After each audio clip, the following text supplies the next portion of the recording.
Me indican por favor si tenemos audio y si me pueden ver.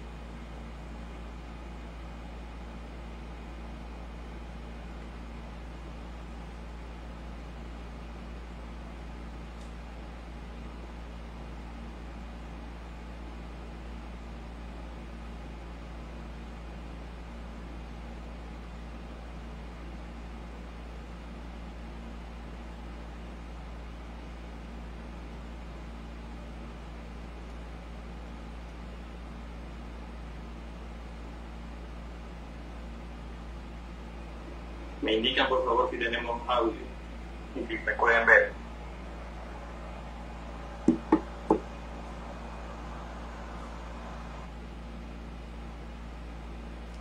Bien, parece que ya tenemos el audio corregido y en este momento ustedes ya me pueden escuchar.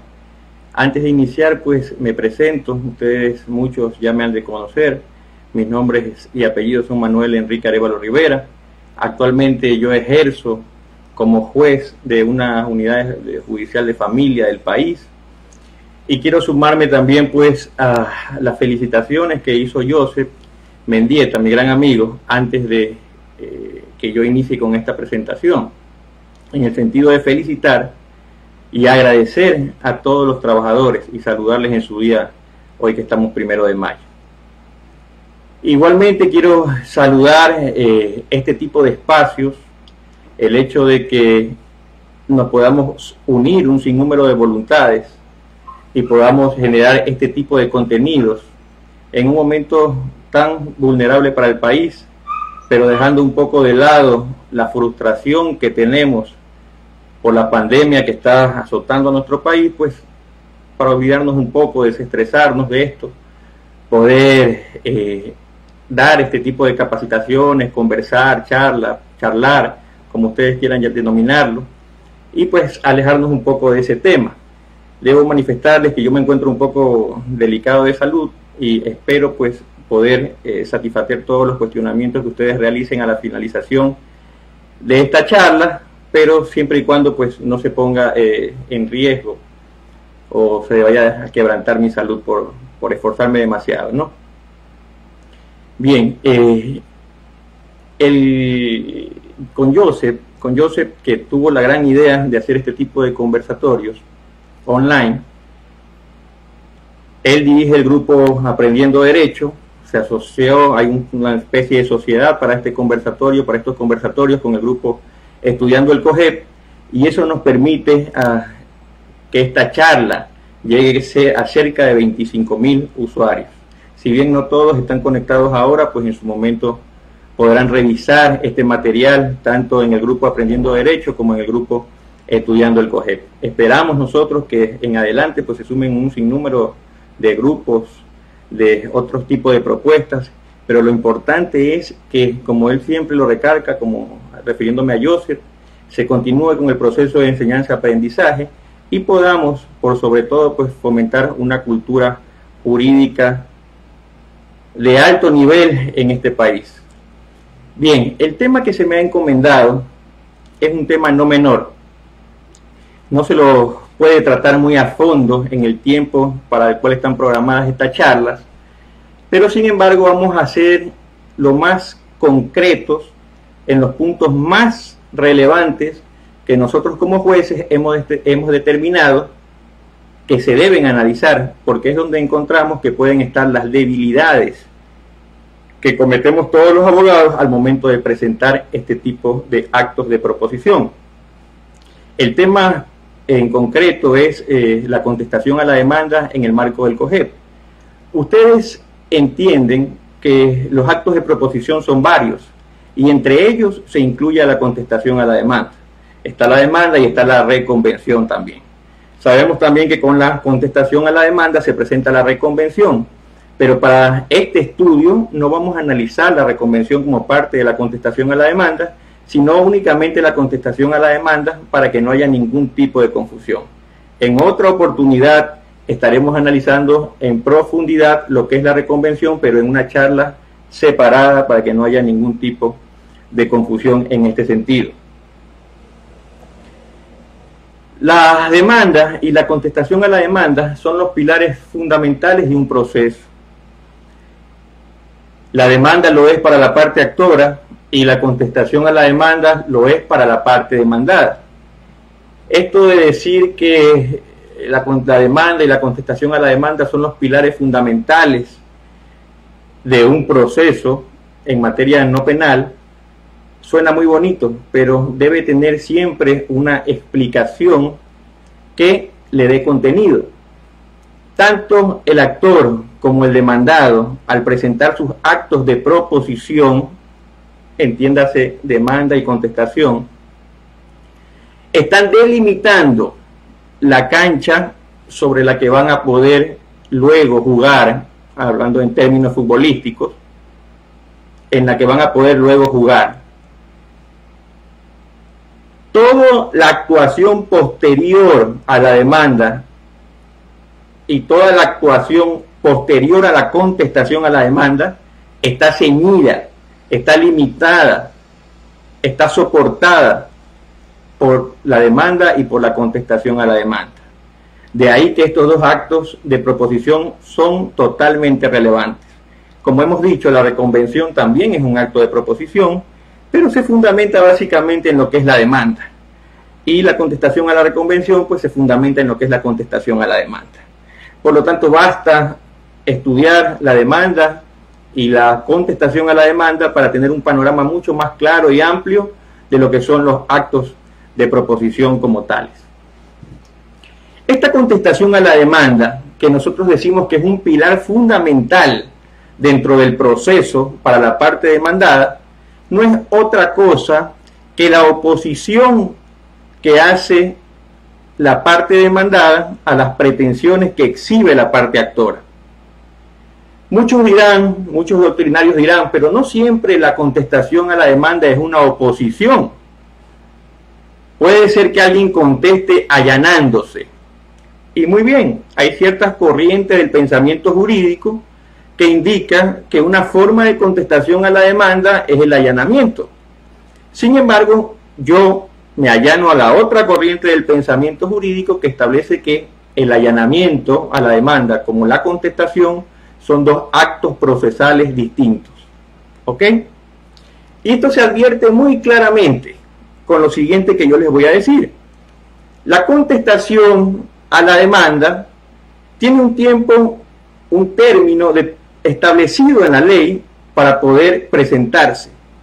Y ese término no es el mismo que se tiene para poder presentar el allanamiento. Ya mismo, en unas láminas que vamos a ir presentando, nos vamos a ir dando cuenta de todo este tipo de cuestiones y por qué hago estas aseveraciones.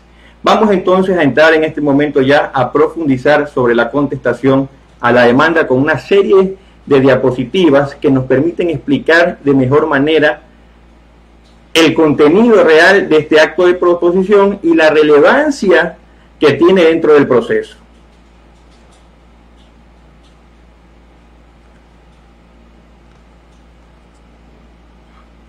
Miren ustedes, en la imagen ustedes pueden ver lo que constituye el desarrollo de un proceso.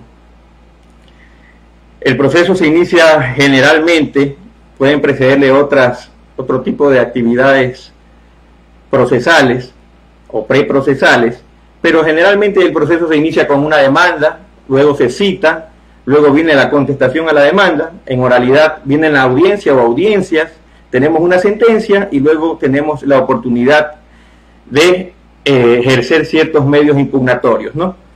Concluidos esos medios impugnatorios o resueltos estos medios, podemos nosotros ejecutar la demanda, la sentencia, perdón, si es que ha sido estimatoria a nuestras pretensiones. Pero dentro de del desarrollo de este proceso, yo quiero centrarme aquí donde se encuentra este cuadrado rojo, que es en la contestación a la demanda, que de acuerdo a este gráfico vendría a ser el tercer momento del proceso. En adelante, solo vamos a referirnos de todo el universo del proceso a lo que implica la contestación a la demanda. Lo primero que tenemos que distinguir nosotros cuando hablamos de la contestación a la demanda es si toda comparecencia implica contestar la demanda. Esta es una cuestión que parece sencilla, pero que ha traído muchos problemas en la práctica. Muchas veces se piensa que contestar la demanda es lo mismo, que comparecer a juicio es lo mismo que contestar la demanda. Y eso es un grave error, que no solamente lo cometen los abogados, lo cometen también los jueces. Voy a explicar esto un poco más a fondo porque es necesario que esto lo tengamos claro. Supongamos que se citó a la parte demandada en un proceso sumario de niñez. La parte demandada es citada y comparece presentando un escrito en el que dice: señor juez, le pongo en conocimiento que he sido citado y designo a mi abogado, al abogado X, y que me notifiquen en la casilla S o la casilla 10. El error que se comete habitualmente con este tipo de escritos es que los jueces piensan que esto constituye una contestación a la demanda. Y realmente este no es un escrito de contestación a la demanda. La doctrina nos ha diferenciado ampliamente. Este no es un escrito de contestación a la demanda. Como ustedes se pueden dar cuenta, en ese escrito que yo idealizo, no se hace ni una admisión de lo que contiene la demanda, de los hechos, del derecho, de las pruebas, de las pretensiones, ni tampoco se hace una denegación de estos hechos, pruebas, pretensiones. Por lo tanto, mal podría el juez, y esto pasa a menudo, mal podría el juez considerar que esto es una contestación a la demanda. El error habitual que se comete en las judicaturas es que el juez manda a completar ese escrito de comparecencia que erróneamente lo tiene como contestación a la demanda y dispone que se completen todos los requisitos pues que no se han esgrimido al momento de presentar ese escrito de comparecencia. Pero no es que el abogado no ha esgrimido o no esgrimió esos elementos porque tiene desconocimiento, no consignó esos requisitos porque evidentemente él no está contestando la demanda. Lo que le está diciendo es: presente, señor juez, aquí estoy en el proceso para ejercer mi defensa. Entonces, lo que el juez debería hacer, si hablamos de un juez centrado, de un juez equilibrado, de un juez conocedor del derecho, lo que el juez debería hacer es inmediatamente conceder o determinar que se encuentra decurriendo el término para contestar la demanda, ya sea que sea el término del sumario, el término del ordinario, el término del voluntario, en los casos en que se puede oponer y esa oposición constituye contestación a la demanda. Pero esa debería ser la actuación correcta. Cuando el juez sabe que no es un escrito de comparecencia, sino un escrito de contestación a la demanda. Cuando el juez dice: acepto esto, rechazo esto, niego esto de la demanda. Entonces nosotros sabemos que estamos ante una contestación a la demanda porque el demandado está haciendo referencia directa a la demanda, a la prueba, a lo que contiene la demanda, a los hechos, al derecho, a las pretensiones, a la prueba. Entonces está contestando. Cuando el demandado comparece y dice: presente, designo abogado y casilla, eso no es un escrito de contestación. Ahora, esto no quiere decir que en un mismo momento se pueda comparecer, no se pueda comparecer y contestar. Eso es plenamente factible. Yo puedo presentar un escrito tanto de comparecencia como de contestación en un solo momento procesal, en un solo escrito. Pero debemos distinguir que tanto la comparecencia como la contestación a la demanda podrían suscitarse en el proceso en dos momentos diferentes. Obviamente, siempre la comparecencia deberá preceder a la contestación a la demanda. Espero que esto quede totalmente claro.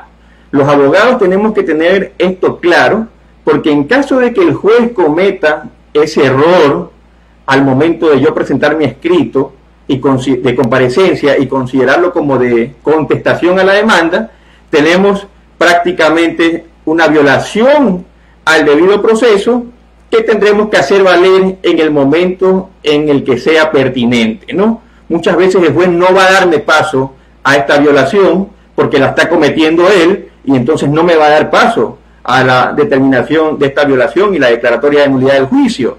Pero tenemos que tenerlo nosotros siempre presente para hacerlo valer en la instancia en que creamos necesario hacerlo valer. Bien, ahora entramos al contenido de la contestación a la demanda. Básicamente, la contestación a la demanda exige 3 requisitos previamente determinados en la ley. El artículo 151 del COGEC, si ustedes tienen el COGEC a mano lo podrán revisar, establece qué es lo que debe contener una contestación a la demanda. Y el artículo 152 adiciona también un sinnúmero de cuestiones que deben de contener las contestaciones a la demanda. Pero para nosotros poder realizar este estudio, vamos a diseccionar este artículo, en 3 elementos fundamentales que debe contener toda contestación. 3 elementos fundamentales que debe contener toda contestación. Digo fundamentales siempre y cuando sean necesarios para la defensa de la parte demandada. No en todos los casos todos los requisitos son necesarios, pero sí son fundamentales en el caso de que se quiera oponer la parte demandada a las pretensiones que se exhiben en la demanda. El primer requisito que contiene el artículo 151 del Código Orgánico General de Procesos es un pronunciamiento sobre 3 cuestiones importantes: las pretensiones de la parte actora, la veracidad de los hechos alegados y sobre la autenticidad de la prueba documental que haya acompañado.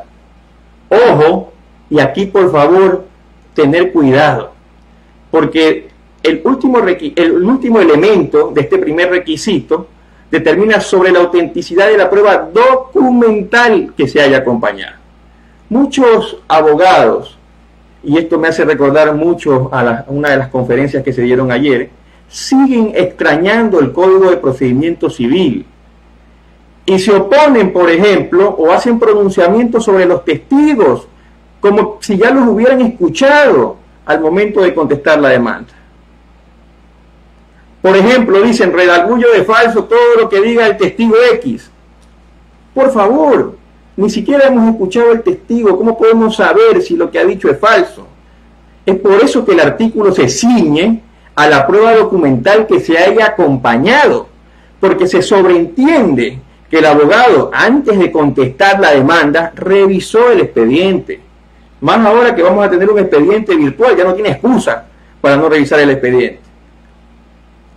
Esa revisión del expediente me da a mí la posibilidad de establecer si los documentos son auténticos, si son forjados, si están alterados, etcétera. Y eso es lo que se está requiriendo en esa contestación. Como les decía, estos pronunciamientos que te exige este primer elemento de la contestación, de este primer requisito de la contestación a la demanda, por si acaso estos requisitos no están enumerados en el artículo 151. Lo que he hecho es diseccionar ese artículo 151 para poder ir analizando cada uno de estos requisitos que se encuentran esparcidos en el texto de ese artículo y del artículo 152 también. Entonces, vamos nosotros a analizar en este momento un ejemplo de cómo se debería emitir este pronunciamiento expreso sobre estos elementos que yo les he venido manifestando. Miren ustedes, veamos un caso práctico, porque a mí no me gusta hablar mucho de teoría. Me gusta más que la teoría se aterrice en la práctica, porque de nada nos sirve a nosotros saber mucha teoría, si cuando tenemos un juicio enfrente no vamos a poder hacer nada, no vamos a entender cómo se debe cristalizar esa teoría. O, entiéndase por teoría la propia norma, ¿no? Los propios cuerpos normativos. Miren ustedes, en un caso práctico, la demanda dice lo siguiente. Permítanme que esto lo lea porque es una demanda, o sea, y voy a tomar los puntos más, se ha tomado los puntos más relevantes, pero lo importante es que ustedes entiendan cómo es esta mecánica de los pronunciamientos que se le exigen a ustedes al momento de contestar la demanda en el artículo 151 del COGEP. La demanda dice: soy la señora X, este es un juicio de alimentos, ¿no? Un juicio de niñez y adolescencia por alimentos. Soy la señora X, progenitora del niño Z, de 5 años de edad, y quien actualmente ejerce su cuidado y protección. El señor Y es el progenitor de mi hijo Z. Aquí hay un primer enunciado que se ha vertido en la demanda. Recordemos que nosotros vamos a contestar esta demanda. En esos zapatos debemos ponernos en este momento. No somos los actores, somos los demandados. Tenemos varios hechos en ese primer enunciado. Por ejemplo, soy la señora X, progenitora del niño Z. Dice que es la progenitora del niño Z. Primer elemento. Que el niño Z tiene 5 años de edad. Segundo hecho. Y quien actualmente ejerce su cuidado y protección. La señora dice que ella ejerce su cuidado el cuidado y protección de su hijo. Tercer hecho. El señor Y es el progenitor de mi hijo Z. Al demandado ya le dice que él es el progenitor. Tenemos un cuarto hecho.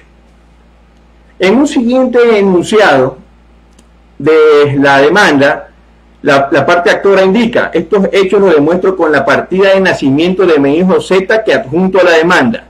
Ha presentado varios hechos, ha exhibido varios hechos al momento de presentar su demanda e introduce en este momento la parte actora un medio probatorio para justificar esos 4 hechos que nosotros advertimos en primer momento. ¿Ok? Todo esto es demanda. Ojo, no perder de vista esto, todo esto es demanda. Al final indica, en el numeral 3, el señor Y no ha venido cumpliendo con su responsabilidad de progenitor y ha olvidado por completo ayudarme económicamente para su manutención. E introduce otros hechos, dice que el progenitor del niño no viene cumpliendo con la manutención que tiene que darle a su hijo por esta responsabilidad legal o esta obligación legal que tienen todos los progenitores, ¿no? Y al final remata con su pretensión, indicando: por tal motivo, solicito se establezca una pensión de alimentos por el monto de $500 al señor Y en beneficio de nuestro hijo en común, el niño Z. Ahí está la pretensión clara. Narró unos hechos, acreditó prueba para justificar esos hechos, termina rematando con una pretensión e indicando cuál es el derecho que le asiste a su hijo. ¿Ok? Tenemos una demanda entonces con hechos, pruebas, pretensiones y derechos, ¿no es cierto? Bien, vamos a ver cómo sería esto de los pronunciamientos en el caso de la contestación a la demanda. Como ya les dije, un primer requisito de la contestación a la demanda es pronunciarse sobre las pretensiones, sobre los hechos, sobre la veracidad de la prueba. Entonces, al momento de contestar la demanda, yo indico lo siguiente: admito que el niño Z es mi hijo, que tiene 5 años de edad y que fue procreado con la señora X. Miren ustedes lo que hacemos nosotros al momento de contestar. Admitimos que el niño Z es mi hijo, que tiene 5 años de edad y que fue procreado con la señora X. De los 4 primeros hechos que nosotros analizamos aquí en la demanda, hemos admitido 3 de esos hechos. Y continúa, numeral 2 de la contestación: admito que mi hijo actualmente se encuentra bajo el cuidado y protección de su progenitora, pues el niño vive con ella. En el caso de la demanda, en el primer numeral, hemos acabado de admitir con eso los 4 hechos que la parte actora propuso en su demanda. Esto de admitir los hechos, por si acaso, no es que está mal, no es que hay que condenar a los abogados por admitir los hechos. Eso está muy bien. Los hechos que no nos vamos a poder oponer, o en los que, y teniendo en consideración que nosotros siempre actuamos con lealtad y buena fe, no tenemos por qué contradecirlo. Realmente lo que tenemos que contradecir es lo que lesiona nuestros derechos. Hasta aquí nosotros no vemos que estos manifiestos de la parte actora pues sean falsos, sean alejados de la realidad. Por lo tanto, basados en el principio de buena fe y lealtad procesal, lo que nos queda es admitirlos al momento de contestar la demanda.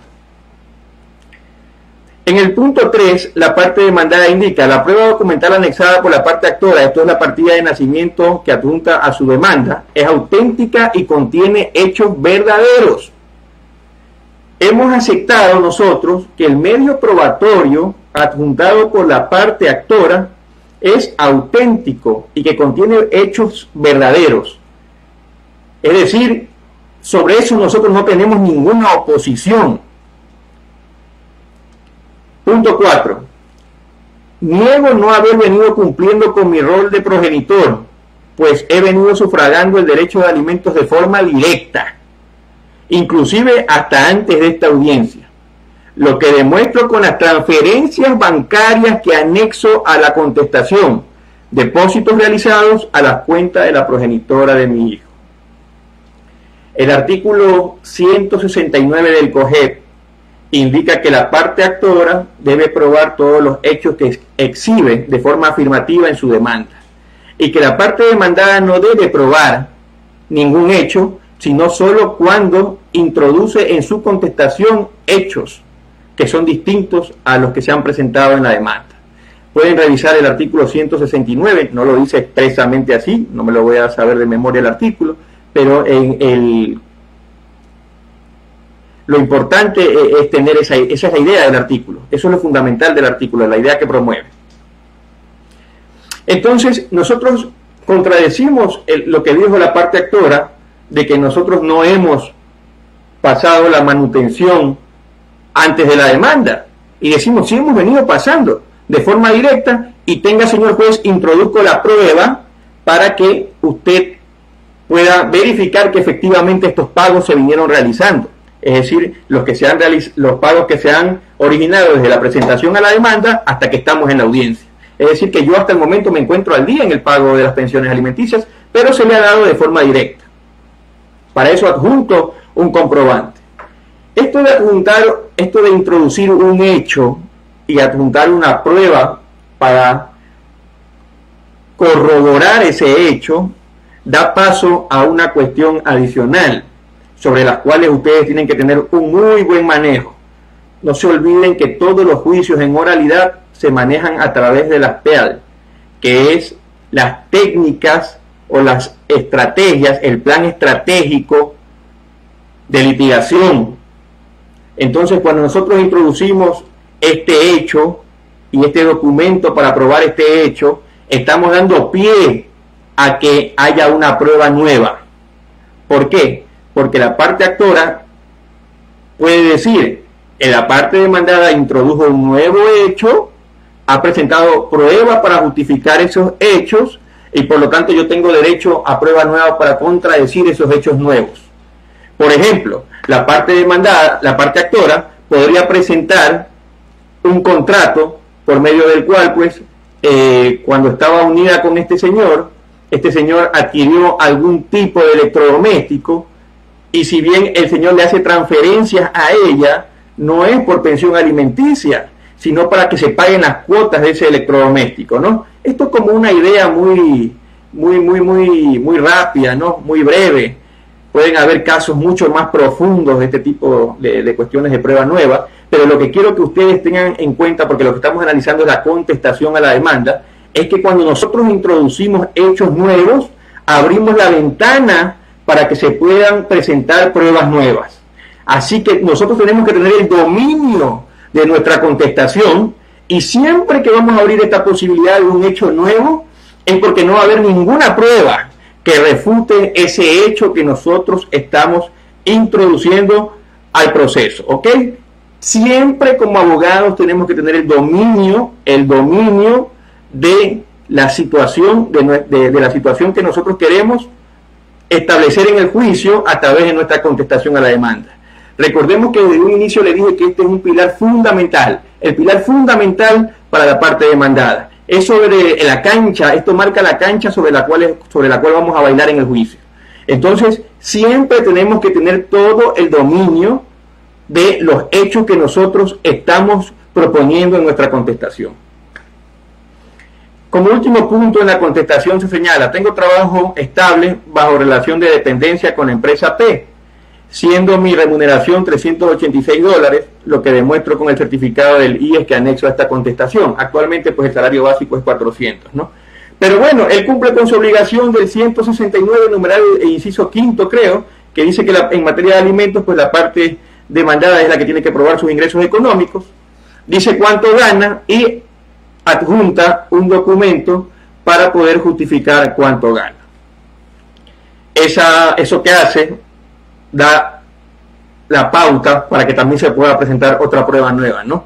Por ejemplo, la parte actora podría presentar una prueba nueva con un rol de pago donde él no gana $400. Por eso, vuelvo y repito, nosotros tenemos que tener el manejo de la situación y al momento de contestar la demanda, pues introducir solo los hechos nuevos que nosotros creemos que no van a poder ser refutados. O tenemos que hacer un análisis muy profundo sobre esa situación. Al final remata la parte demandada con su pretensión indicando: por tal motivo no estoy de acuerdo con la pretensión de la señora X en cuanto al monto de pensión, por lo que solicito se establezca una pensión de alimentos en beneficio de mi hijo, el niño Z, acorde a mis ingresos económicos, y se deduzcan los valores sufragados directamente luego de presentada la demanda. Que se fije, la pretensión se reduce a dos cosas: que se fije un valor económico de acuerdo a sus ingresos y que se le reconozca los pagos realizados desde la presentación de la demanda hasta la actualidad. Hasta ahí estamos claros, ¿no? Volvamos al punto 1. En esa contestación, nosotros hemos hecho un pronunciamiento claro, preciso, sobre las pretensiones de la parte actora. No estoy de acuerdo con la pretensión. No estoy de acuerdo con la pretensión, porque la pretensión es un monto, es una pensión de alimentos en un monto tanto. Yo no estoy de acuerdo con esa pretensión de acuerdo a mi realidad. Hemos hecho un pronunciamiento sobre la veracidad de los hechos alegados.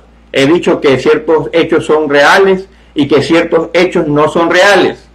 Y para los hechos no reales introduje una prueba. Para los hechos que sí son ciertos, no introduje nada. Y ya vamos a ver por qué no introduje nada.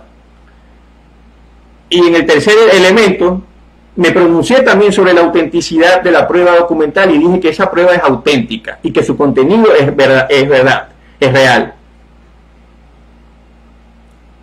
Otro elemento, otro requisito que se encuentra disperso en el artículo 151 del Código Orgánico General de Procesos es que se deben proponer todas las excepciones de las que se crea asistida la parte demandada contra las pretensiones de la parte actora. Y lo más importante, por favor, esto no se olviden nunca, con expresión de su fundamento fáctico. Esa es la parte más importante de este enunciado. Por eso se le ha resaltado en la gráfica. Muchas veces se interpone la excepción, y no solamente que se interpone mal la excepción, sino que ni siquiera se argumenta por qué se interpone la excepción. Miren ustedes algo que es importante aquí. No vamos a hablar nosotros sobre las excepciones. Eso ese tema quizás lo tenga otra persona. Hablar sobre las excepciones es muy amplio. Lo que me interesa hablar es, digo que no vamos a hablar sobre las excepciones determinando cada una de las excepciones. Vamos a hablar de manera general sobre las excepciones en la contestación. Miren ustedes que dice todas las excepciones de las que se crea asistida contra las pretensiones de la parte actora. Todas las excepciones. No dice las excepciones previas. Mucho ojo con esto, por favor. A veces leer despacio es mucho mejor que leer de corrido y no comprender lo que se está leyendo. Esa parte es fundamental. Dice todas las excepciones. Y así van a encontrar ustedes distinciones a lo largo del código. En algunos casos dirán las excepciones previas y en otros casos solo dirá las excepciones. ¿Por qué? Porque el código, como es lógico, reconoce aparte de las excepciones previas otro tipo de excepciones que se encuentran muchas veces, por ejemplo, en cuerpos subjetivos, en cuerpos sustantivos, perdón, como es el Código Civil. Entonces, no puede delimitar la contestación a excepcionarse previamente y reconoce entonces el gran abanico de excepciones que se puede presentar. Por ejemplo, una excepción que se me viene a la mente en este momento que puede presentar la parte demandada y que no se encuentra en las previas es el plus petitio, el exceso en la pretensión. Esa excepción no se encuentra aquí en las excepciones previas en el artículo 153, pero es una excepción de fondo en cuanto a la pretensión, entonces está plenamente reconocida.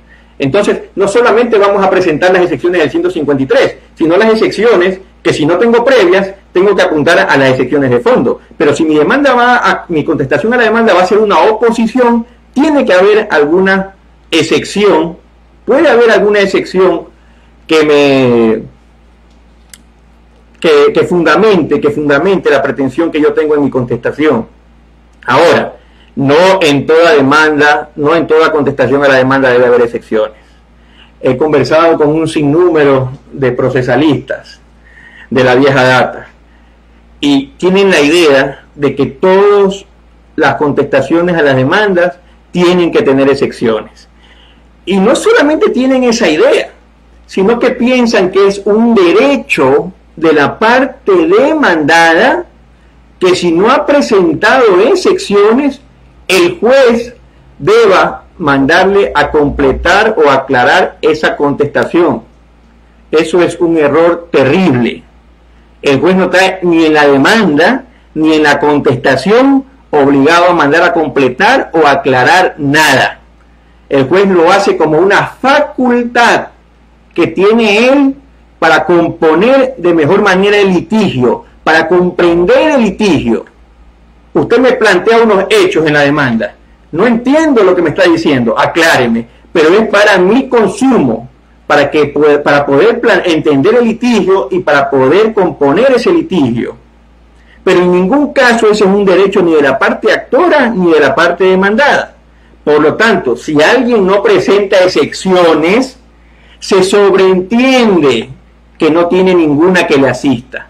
Es por eso que el código dice de las que se crea asistida. Es decir, no siempre va a estar asistido de una excepción. Puede ser que no se crea asistido de ninguna y por lo tanto no la plantee.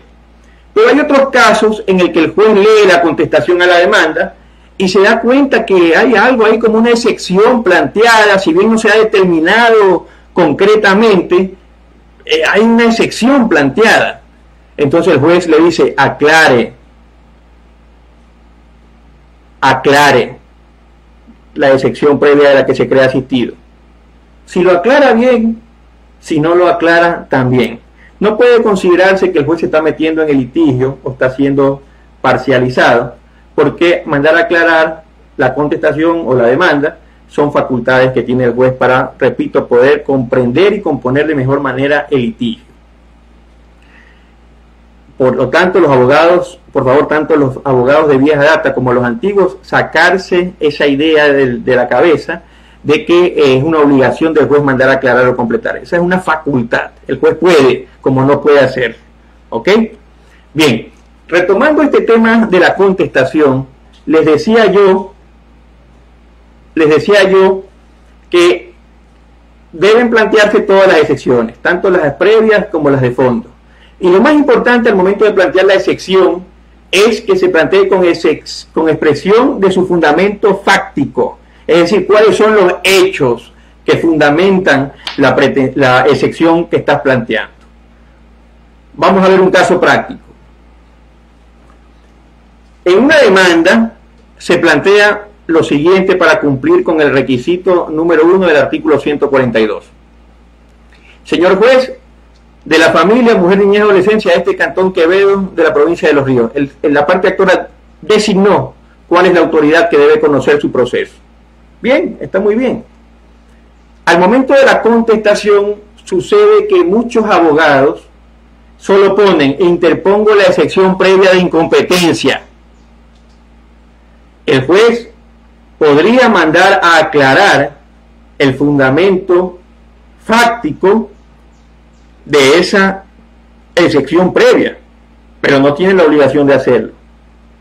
Podría dejarlo sin excepción, porque no ha cumplido lo que dice el artículo 151.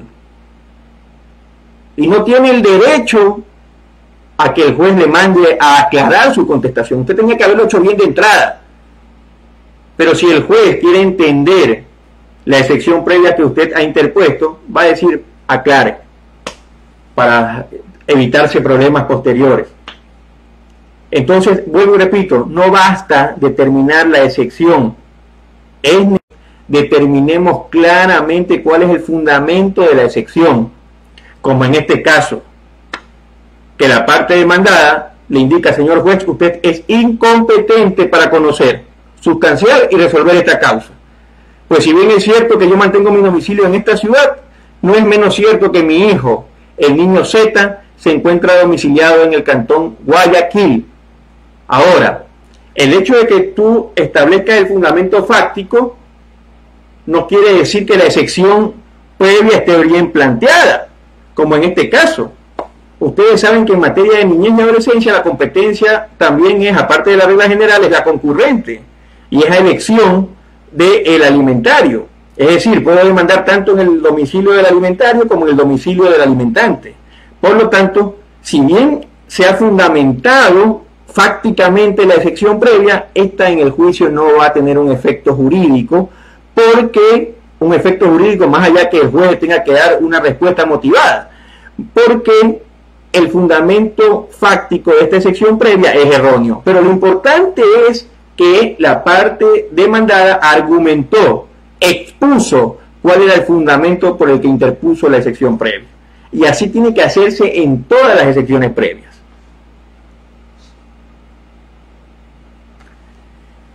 Luego tenemos un punto importantísimo de la contestación a la demanda. Yo diría que es el más importante, no son menos importantes los otros.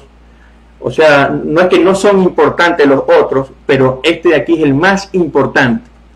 El anuncio de todos los medios de prueba destinados a sustentar su contradicción, precisando toda la información que sea necesaria para su actuación. En esta contestación, como vimos en el caso práctico, vamos a introducir todos los medios de prueba que justifican cada uno de los hechos a los cuales nosotros principalmente nos oponemos. Todos los medios de prueba en este momento. Si creemos que no tenemos acceso a un medio probatorio, este es el momento para solicitar ese acceso. Pero hay que justificar, hay que argumentar por qué el juez tiene que darnos ese acceso. Señor juez, solicito los valores bancarios de la cuenta bancaria de este señor, y por ley eso está prohibido obtenerlo a un tercero. Solicito acceso. ¿Por qué requiero ese documento? Porque ahí podemos ver cuánto es el patrimonio de este señor, cómo tiene sus movimientos económicos, y eso le va a permitir a usted establecer una pensión que se ajuste a la realidad económica de la parte demandada, de la parte actora, perdón. Bien, entonces hay que justificar por qué no tengo acceso y justificar por qué deben darme ese acceso. El por qué no tengo acceso no se constituye en el por qué deben darme el acceso. Bien, usted justificó que no tiene acceso, pero no me ha dicho cuál es el objeto de esa prueba para yo saber si tengo que darle el acceso. Entonces son dos requisitos: justificar que no tengo acceso y cuál es el objeto de ese medio de prueba. ¿Ok? Otra cosa que podría pasar aquí es que la prueba se encuentre en poder de la parte actora. Pasa mucho, por ejemplo, en los juicios laborales. Entonces nosotros debemos indicar eso, para que el juez emita una providencia obligando a la parte actora a presentar esa documentación. Obligando a la parte actora a presentar esa documentación. Prácticamente sería la parte actora quien tiene que presentar la prueba de esos hechos. Ustedes saben que el Código Orgánico General de Procesos, la doctrina y la jurisprudencia mundial actualmente admiten no solamente este tipo de cuestiones probatorias, sino la inversión de la carga de la prueba, que la puede hacer un juez o la puede hacer la ley. Esta inversión de la carga de la prueba puede ser legal o judicial, e inclusive Inclusive, cuando se justifica que la parte actora es quien tiene la mejor posibilidad para presentar estos medios de prueba, la parte demandada, en este caso nosotros que estamos contestando la demanda, podríamos solicitar que todos esos medios de prueba sean presentados por la parte actora. Sucede mucho en materia laboral, cuando está bien llevado a los juicios, sucede mucho. Por ejemplo, ¿quién va a tener el registro de ingreso y de salida de un trabajador? ¿El trabajador? No, pues lo va a tener la parte demandada, la parte actora, perdón, la parte demandada, perdón, que en este caso sería el empleador. Entonces la parte actora tranquilamente puede solicitar que esos medios de prueba pues sean consignados al juicio y que están en posesión, de la parte demandada en el proceso. El juez debería concederlo. Ahora bien, esto de presentar la prueba es muy importante. Una de las reglas que se tienen en materia procesal es que hay una distribución de las cargas de probar. El artículo 169 en el COGEP determina esa distribución. Dice cuándo debe probar una parte, qué es lo que debe probar la parte actora y qué es lo que debe probar la parte demandada. Pero no se olviden que las cargas probatorias no son un principio de valoración, son un procedimiento de último ratio que hace el juez cuando no tiene elementos de prueba sobre ciertos hechos. ¿A qué me refiero con esto?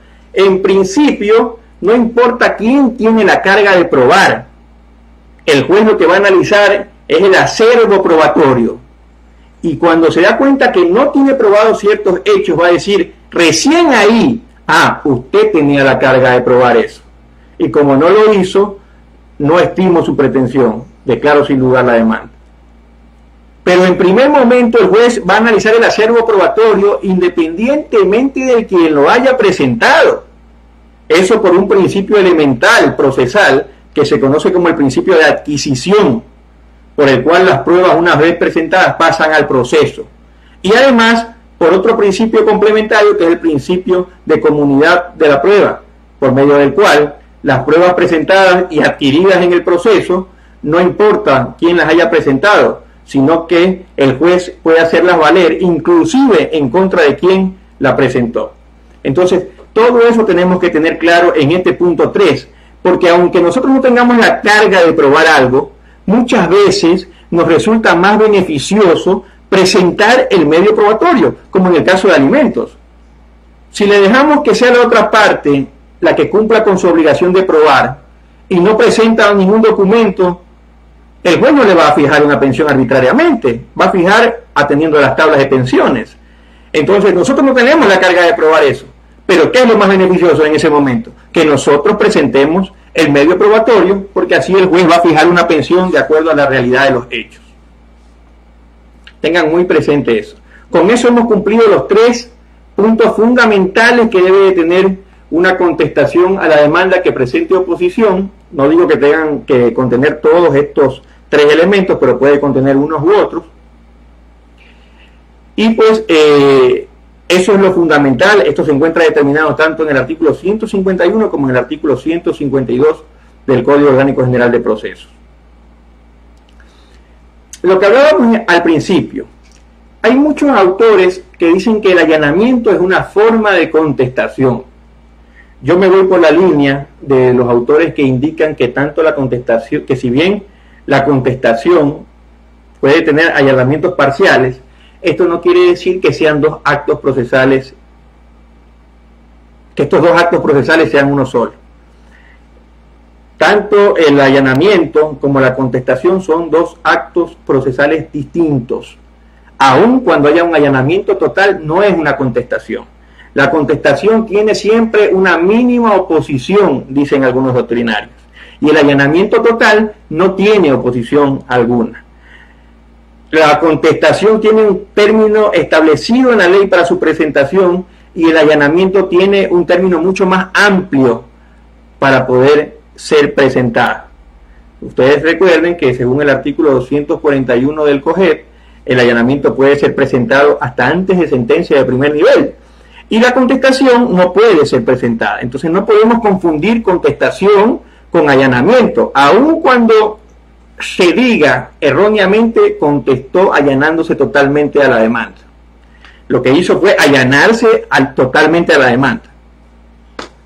Bien, este allanamiento se encuentra, una vez hecha esta precisión, les indico que este allanamiento se encuentra establecido en el artículo 241 del COGEP. El allanamiento entraña un reconocimiento expreso realizado por la parte demandada de las pretensiones del demandante. Articulado todo esto pues en su escrito de demanda, ¿no? Yo me opongo a yo me allano, perdón, a lo que está presentado en la demanda, no a otra cosa, me allano a eso. Por lo tanto, en eso tenemos que tener mucho cuidado, porque hay personas que presentan contestaciones a la demanda, y en esos errores hasta me puedo incluir, nos podemos incluir todos, en el que terminamos aceptando cuestiones que no están en la demanda. Entonces, si un juez está despierto, no nos va a aceptar el allanamiento porque va a decir usted está allanando a cuestiones que ni siquiera se han presentado en la demanda. Entonces hay que tener mucho cuidado con eso. Este allanamiento, de lo que dice el artículo 241 del COGEC, se establecen tres elementos. Elemento subjetivo, que vendría a ser la capacidad que tiene la persona que se allana a la demanda. Como ustedes saben, no puede allanarse un niño, no puede allanarse un incapaz, no puede allanarse un toxicómano, no puede allanarse un demente. Entonces el juez tiene la obligación, aunque no lo diga el artículo, tiene la obligación de verificar la capacidad legal de la persona que se allana. Otro elemento que tiene el allanamiento es el elemento objetivo. Este elemento objetivo está dado por la disponibilidad del derecho, y aquí hay que hacer un trabajo profundo, porque tenemos errores cotidianos en todos este tipo de determinación de qué es un derecho disponible. Muchos jueces y muchos abogados ignoran todavía lo que es un derecho disponible y lo que es un derecho indisponible. Entonces, el juez, cuando ignora este concepto de qué es un derecho disponible o qué es un derecho indisponible, termina permitiendo allanamientos que nunca pudieron darse. Por ejemplo, quien se allana en un proceso de nulidad de sentencia. Nadie puede allanarse a cuestiones de derecho. Solo podemos allanarnos como parte en un juicio a cuestiones de hecho, pero jamás de derecho. Y como ustedes saben, las nulidades de sentencia, si bien generan un juicio, están dadas por la ley, las causales. Entonces no puedes allanarte a ese tipo de cuestiones. Un derecho indisponible al que se allanan todos los días y en todos los juzgados, y los jueces le dan paso, es el derecho a la identidad. Alguien impugna una paternidad, la otra parte se allana y terminan dictando sentencia con ese allanamiento. Eso es una barbaridad. Eso es una barbaridad. Ni siquiera los propios progenitores pueden disponer del derecho a la identidad del hijo. Por lo tanto, en esos casos siempre que lo permita la ley, va a tener que haber un examen de ADN para comprobar la materialidad del vínculo sanguíneo entre padre e hijo. Entonces, tenemos que tener claro esto de la disponibilidad y de la indisponibilidad, porque no todo, y yo diría que son cuestiones muy restringidas de carácter privado, en las que se puede permitir el allanamiento. Justamente por esto nace también, y esto ya lo recogía el Código de Procedimiento Civil, muchas personas piensan que el allanamiento ineficaz es una innovación del Código Orgánico General de Procesos, y eso es un error garrafal. El allanamiento ineficaz ya estaba recogido por el Código de Procedimiento Civil, y lo que produce el allanamiento ineficaz son ciertas causales que hacen que el allanamiento no pueda operar, bien porque el derecho no puede ser disponible, bien porque el derecho no puede ser reconocido por declaración de parte, bien porque el derecho la sentencia puede causar efectos de terceros. Un ejemplo claro que tenemos de este problema es el caso de divorcio controvertido, en la mayoría de los juzgados a nivel nacional se acepta el allanamiento en un divorcio controvertido, cuando el numeral 4 del artículo 242 del Código Orgánico General de Procesos dice taxativamente que no se puede aceptar el allanamiento o que el allanamiento es ineficaz en el caso de que la sentencia deba producir efectos en contra de terceros. Como ustedes saben, el efecto de un proceso de divorcio no es un efecto interpartes, es un efecto que tiene repercusiones erga omnes. No solamente los divorciantes se van a reconocer como divorciados, o los excónyuges, los va a reconocer toda la sociedad, porque esa sentencia debe inscribirse en un registro público que provoca ese efecto erga omnes. Entonces, es ilógico que esto se esté permitiendo con la normativa que tenemos actualmente. Ahora, lo lógico sería, porque yo sí pienso que se debería poder allanar la parte demandada, es que se reforme el código en esta causal de allanamiento ineficaz y se seccione en los casos de divorcio, ¿no? En los casos de divorcio controvertido. El allanamiento lleva implícito la inexistencia de hechos o pretensiones controvertidas por la admisión expresa de todas ellas ha realizado la parte demandada al momento de contestar. Lo que les venía diciendo, una falta de oposición total. Este es el allanamiento total a las pretensiones que tiene la demanda, ¿no? No se olviden ustedes algo importante también, como ya lo vengo manifestando y lo recalco.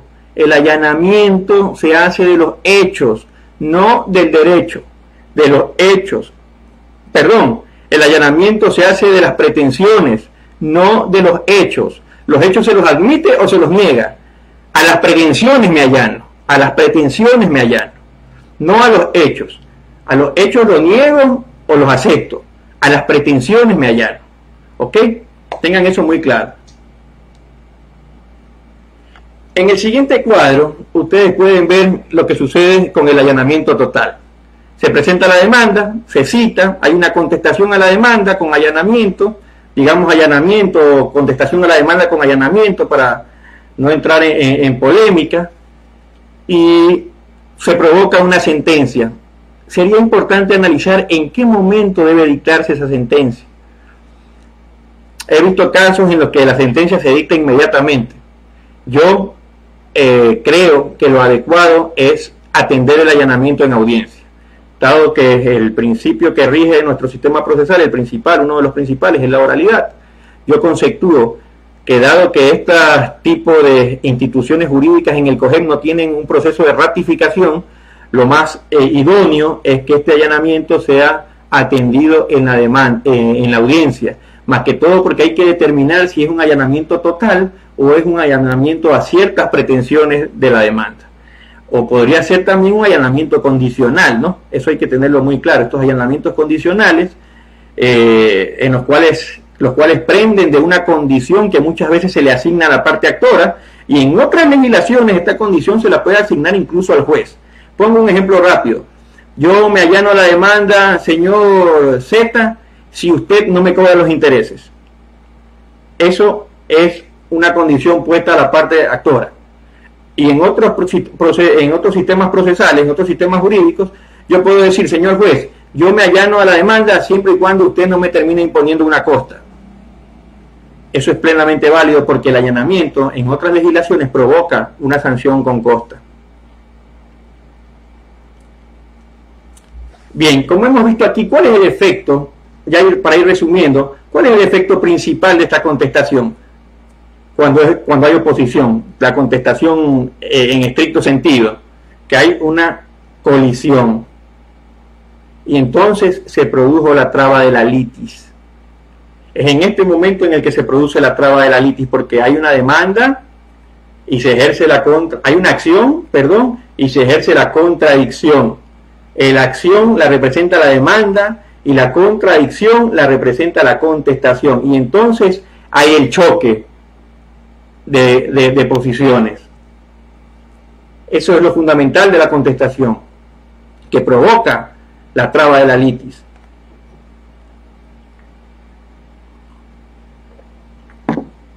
Entonces, el juez analiza, esto tengo en la demanda, esto tengo en la contestación qué es lo admitido, qué es lo negado y qué es lo que vamos a discutir entonces.